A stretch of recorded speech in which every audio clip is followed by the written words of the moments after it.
Great. Good morning, folks. It is 10 a.m. on May 14th. Happy Friday to everybody.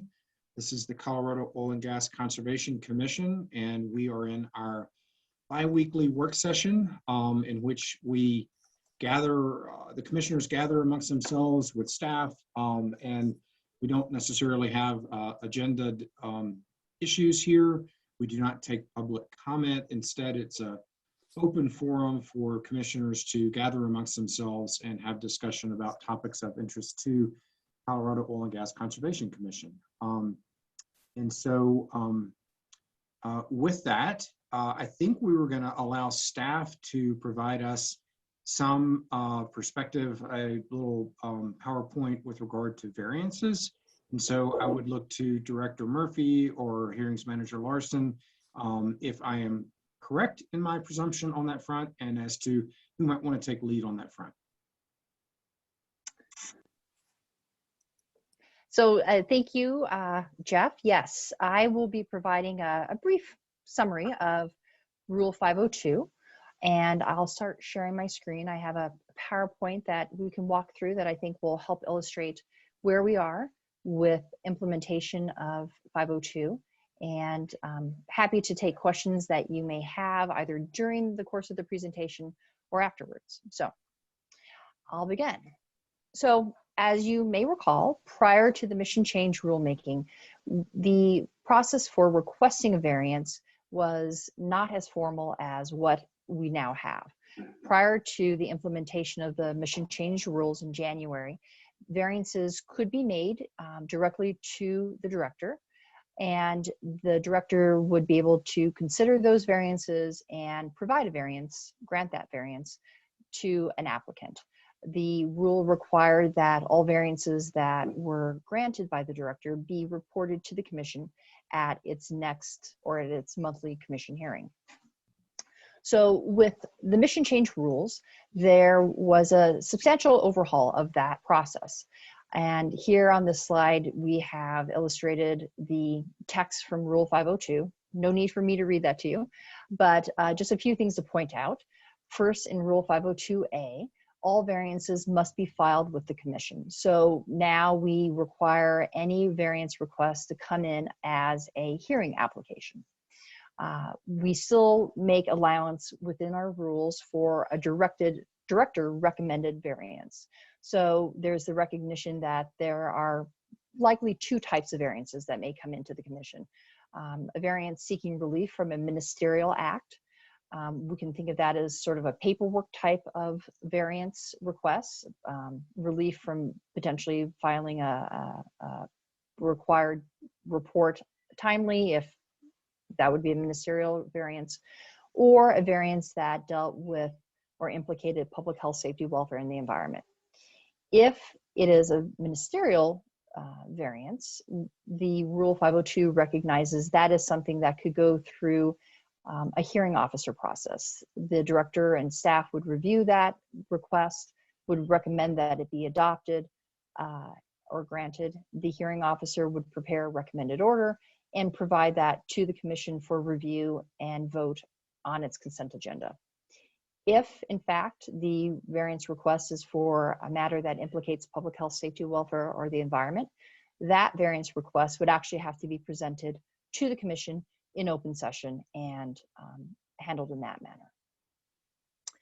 And this, another element of Rule 502 is that in each variance application, the operator must demonstrate that it has satisfied these 5 elements. So even if it's ministerial or a variance that implicates public health, safety, welfare, and environment, the applicant has to demonstrate that they've made a good effort to comply, or that they're unable to comply with the rule or commission order, that the requested variance will not violate the basic intent of the act, that the variance is necessary to avoid undue hardship, that there's no net adverse impact to public health, safety, welfare, the environment, etc. And finally, the variance application would need to contain reasonable conditions of approval or other mitigation measures as may be required by or implicated by the variance request. So just to further illustrate what Rule 502 provides, here we see that because a variance application or request must come in as a hearing application, the applicant has to comply with Rule 503 G9. And within Rule 503 G9, that lists the items that must be provided in that variance application. A variance application may be a standalone application, meaning it could just come in on its own, requested relief from a specific rule or an element or all of a commission order, or that variance request could be included in a larger application. So that would mean that, for instance, if an operator is filing an OGDP, they may seek a variance to an element of a requirement that they must comply with in that OGDP.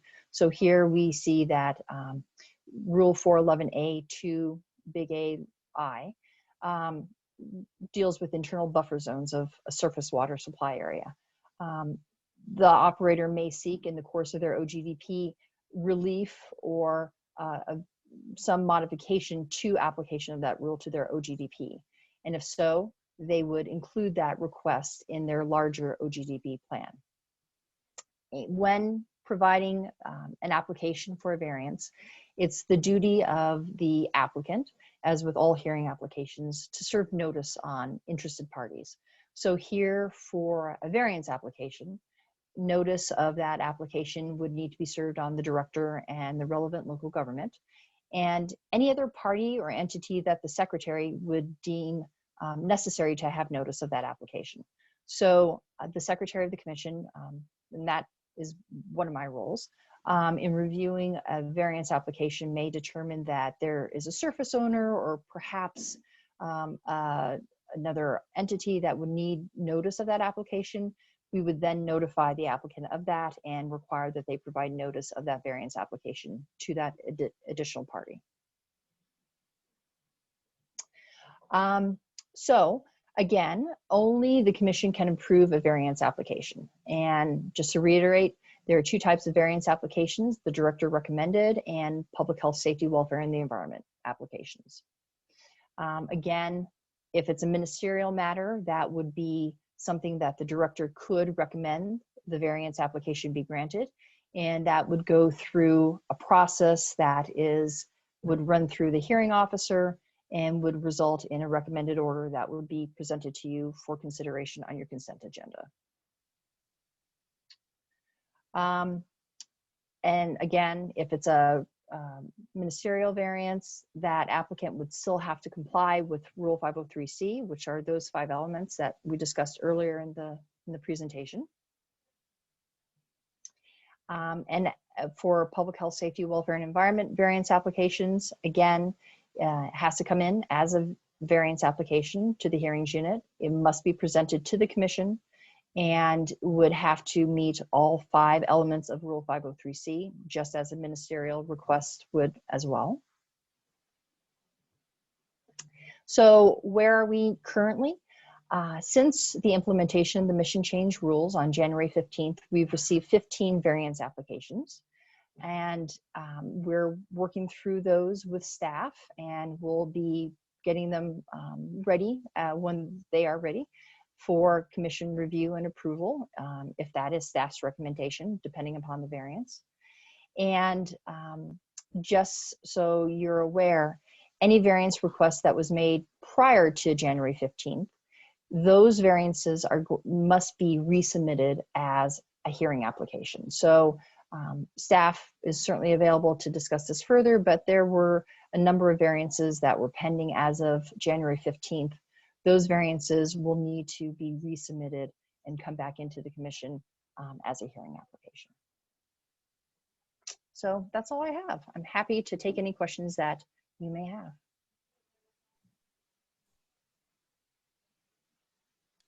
Thank you for the stop screen share. It allows me to see everybody a little bit better. Commissioners, do we have questions for Ms. Larson or our staff with regard to the presentation?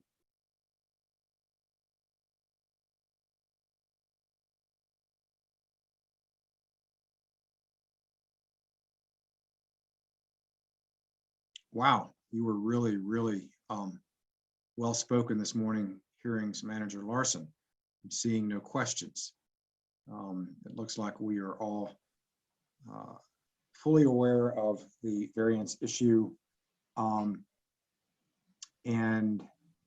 I think we're in pretty good shape with regard to that. Why don't we make your little presentation public on our website so that folks can have access to it? And then we can continue to build up our repertoire of information for ourselves and our stakeholders and our continued efforts to be transparent with regard to the activities of the professional commission. So thank you. Thank you. You're welcome. What other matters do commissioners desire to discuss this morning amongst ourselves? Commissioner Gonzalez. Thanks, Jeff. I've got a very simple, I guess, update on the next informational docket, which is, a topic we talk about often here in these work sessions. But it's going to be the life cycle of the well, and we're going to push it 1 week from the planned May 26th calendar date to June 2nd. And I'd sent an email to the other commissioners to consider that. So if you haven't gotten that email yet, this may be a surprise to you. If that doesn't work out, please let me know. We'll find a better time. Great Western will be presenting on that topic. The idea is that it'll be a somewhat technical overview of the different stages in the life cycle of a well. So starting, going back to well siting, which we've heard a lot about, so maybe not too in depth there, but moving forward into the construction phase, the rig mob phase, meaning when they bring the rig on site and all the equipment and associated with that, the drilling, completion, interim reclamation, final reclamation, production ops, maintenance ops, kind of all those different stage gates that happen in a well. And so I've asked that it be, a technical presentation that really explains the ins and outs of what the operations are, but hopefully in a way that we can all understand it and ask some good questions in that regard. So check your emails. I put an outline together of what that will look like and am soliciting questions. When I think about it, I think it's a pretty thorough outline, but I've already gotten some questions back. I know from Sean on flowback procedures, which I will add into that as well. So that is the only update I had, and I hope that scheduling change isn't impactful to anybody. But if it is, please let me know. Great, thank you, Bill. And for our stakeholders who may be listening in, this is just continued in the line of educating ourselves, of educating Colorado, of educating our stakeholders about all things Oil and Gas Conservation Commission, the things that we're doing.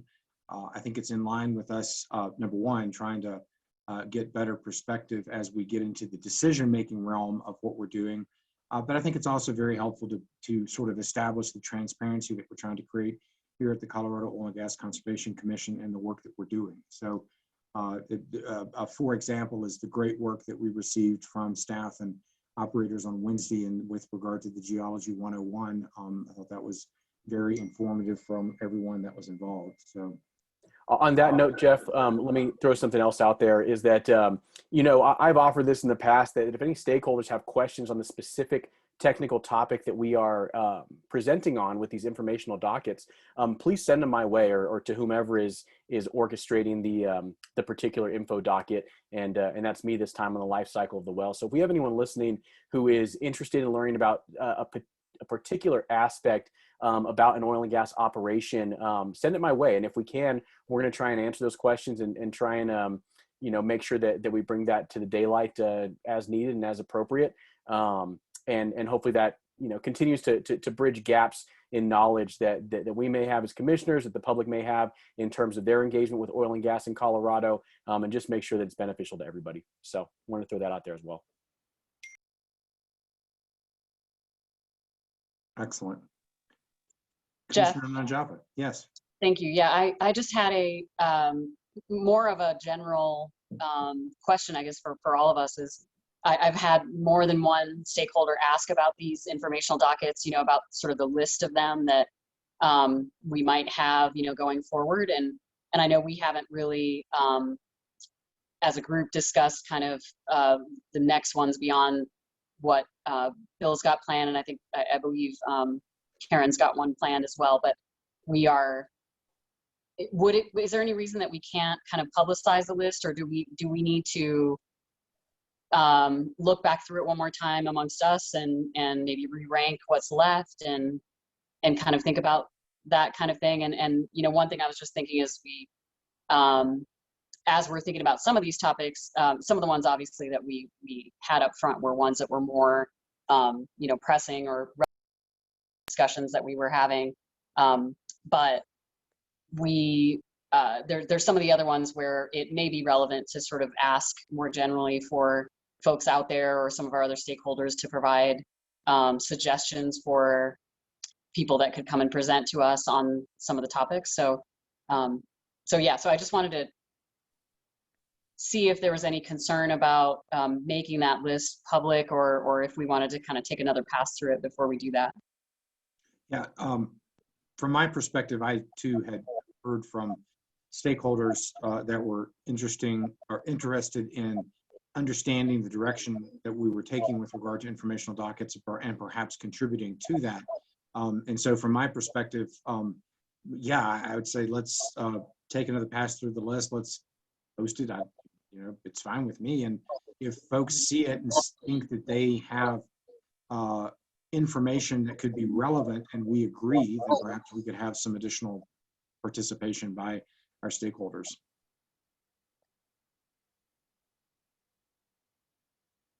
I mean, I can think from my last view of that document, I'm pretty comfortable with the list that we made on our last pass through. So I have no problem with it being published in some way, shape, or form. And I also, you know, if there's anything on there that stakeholders want to hear from that maybe we didn't think about, those may be opportunities for them to say, hey, we'd like to hear about this, and if we can put something together, we can, and you know, continue that education from not just being generated from the topics the five of us come up with, but maybe beyond that. Yeah, I think that's a good idea. And I think we kind of initially ranked some things, and it was, you know, again, related to things that we wanted to hear because of other relevant things that were happening. But we maybe now, you know, it may be that some of our folks listening out there would want to hear about something sooner than later. And, you know, again, as Jeff noted, if we agree, then we could kind of bump it up in the schedule. But I don't think we really have anything specifically scheduled. And I don't know that any of us felt strongly about kind of that last batch of topics. They were more, I think, just a download of several different things that we all were interested in. But yeah, okay. I guess we could take one more pass and then we can get it out there.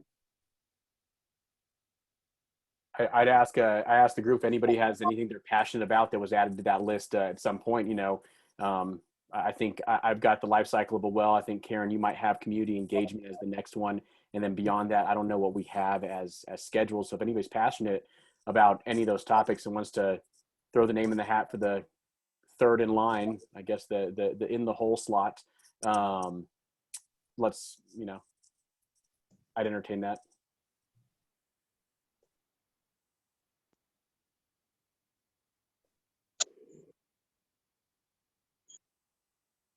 Others with thoughts?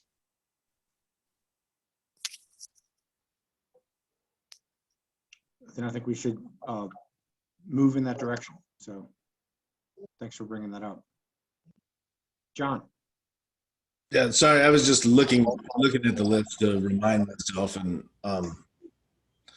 I do think I need to take just a day or a couple of hours and go over that and try to figure it out. There are a couple of topics that I'm pretty interested in, and I think are relevant to get out there, to get information, you know, relatively soon.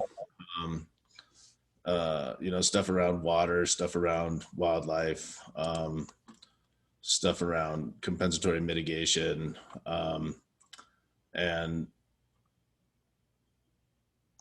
you know, I think we've got some of the other stuff already kind of lined up, but yeah, let me take a look at it, and you know, I'm happy to start organizing a couple of those anytime.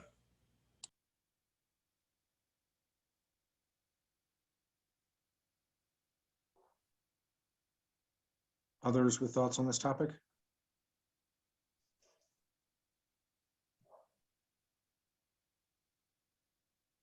All right, other topics, Karen? Thanks. I know I think I brought it up before. I would still be interested in hearing a presentation that was given at one of the operators training about spills as it relates to what causes them. And there's a kind of I think a big overlap with corrosion. And then maybe a discussion with staff on what we do from a regulatory perspective to try to be preventive with corrosion, how we work with operators and ensure that they're testing their equipment and making sure that it's as protective as possible from spills and leaks. Thanks, Karen. Yep. We'll get on that. I want to just make sure we understand the framework for those comments those comments came from our integrity team. And so they were really focused on, and our integrity team looks at flow line management. And so that was really geared towards that scope of work. And so we can pull that together if we also wanted to get a presentation from the environmental team who's managing some of the other assets and spills from that. I think we'd need a little bit of lead time to put that together, but I'll get our folks started on kind of approaching both of those aspects and to have a more complete picture and conversation. And it might be a good chance for us to revisit and talk about our flow line regs in particular, which are really focused on preventing corrosion. And we can also, probably have Joel, of course, recap what we've done on other types of equipment. That would be very helpful for me. And I know I joke with Joel about, I really do read our materials, but the more I see it and hear it and we go over it, the more it will, I think, stick for me. And I think it's just a pretty timely conversation for us.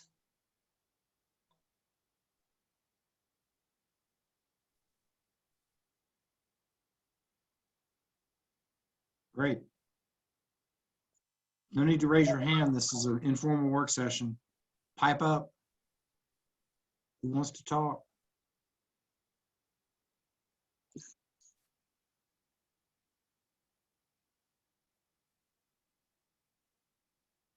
It's just Friday morning. It's not Friday afternoon yet. I'm just saying.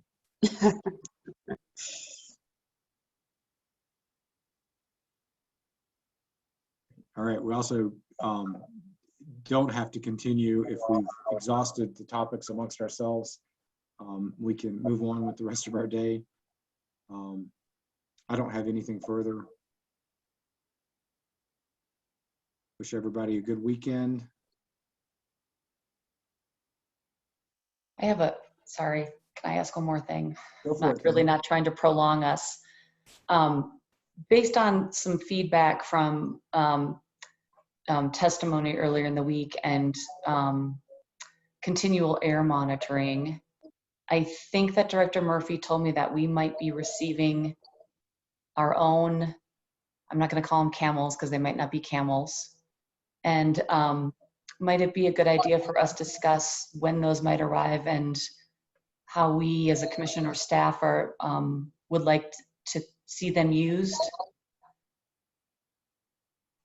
Yes. So, thanks, Jeff. And I think it's a good question. We're kind of in a day-by-day waiting for them. We thought maybe we get them mid-May, and we kind of wanted to have them in hand. And we are looking at some of the different locations where drilling is expected to be done in the coming few weeks to think about where to deploy them. And I've had a conversation with Sean about where CDPHE is deploying its resources to make sure that we get coverage, especially recognizing that CDPHE has a much broader swath of industries within its regulatory scope. It lets us be more focused on upstream oil and gas. And so I've had a couple conversations about where to deploy those on the Northern Front Range. It will be the first time we're using them. And so we want to pick a site where we can hopefully also have data collected by industry, by the operator, and look at that in real time and side by side and make sure that we're able to communicate about what that is and how it's working, and also making sure there are a lot of things to roll through, making sure that we have access to the property, we have the right placement, those things. So we're working on those. And what I would like to do is as we get that refined and get a location, kind of bring that back and talk about what our first deployment is. And then it gives us some flexibility, once we learn it, to figure out how to use it go on a go forward basis.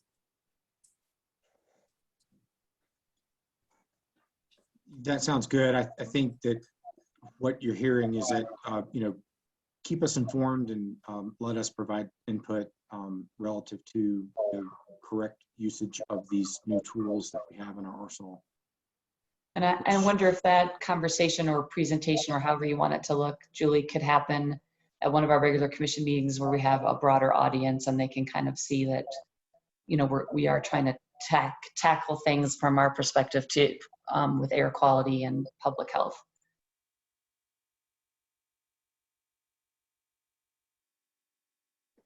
Agreed.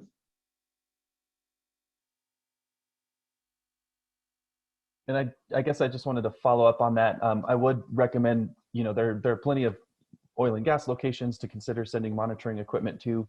And commissioners, if you haven't had a chance yet to look at the Oil and Gas Health Program websites, community investigations from the Bella Romero Academy, I would definitely recommend looking at those. We have one initial investigation and kind of a follow-up comprehensive health consultation. That was the longest monitoring campaign CDPHE's ever done. We did extensive outreach into that community. Mike Leonard on your staff also joined along with us and our staff with the state toxicologist and oil and gas health program to attend 2 full days of parent-teacher conferences to help answer questions there. Recently, we've just announced yesterday that we sent the camel to Suncor. So, we don't have it in our arsenal right now to send it back to Bella Romero. And one thing that we've communicated to the school district, to some of the parents who have been raising comments is, the data that we've seen at that location are that the VOCs are, any spikes we see, they're occurring very infrequently. They're very short term. They're occurring at levels that we're not, anything that we think would anticipate any health impacts from. The measurements that we most recently have captured there are similar to levels we've seen elsewhere throughout Weld County. And right now that location, the extraction vetting pad, is well into production, which is a phase of development that we understand to be a lower potential for emissions, and our data has verified that. So at this point, we've shared with the community, we've shared with the school district that currently we don't have plans to send back an SPOD, the total VOC monitor, or the camel. However, if the situation changes, if there are any new proposals nearby or anything like that that could potentially change the air quality in the area, we still do have electricity at the school for the camel, and we would definitely consider sending it back there to see what sort of changes might occur. Sean, thanks for that update. And I think that's the kind of information that some of our folks were looking for.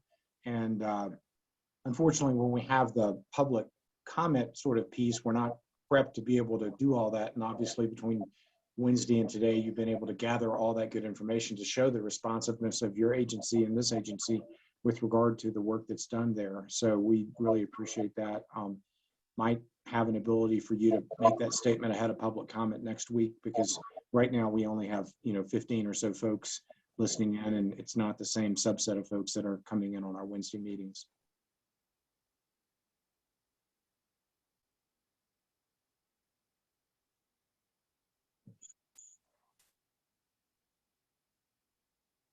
Anything else for the good of the cause, folks?